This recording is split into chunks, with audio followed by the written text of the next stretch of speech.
NDA की बैठक को खिताब करते हुए पीएम मोदी ने अपोजिशन पर जमकर हमला बोला है। पीएम मोदी ने कहा है कि हम मुल्क को जोड़ते हैं, वो तोड़ते हैं। अपने मफाद के लिए समझौते किए जा रहे हैं। अपोजिशन आसपास आ सकता है, साथ नहीं। पीएम मोदी ने 2024 में फिर से एनडीए की जीत का दावा किया।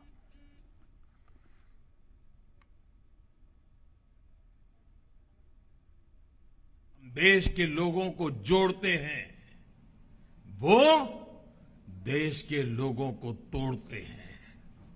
साथियों, विपक्ष के लोग जिस गलती को बार बार दोहरा रहे हैं वो है देश के सामान्य मानवी की समझदारी को वे लोग अंडर एस्टिमेट करते हैं।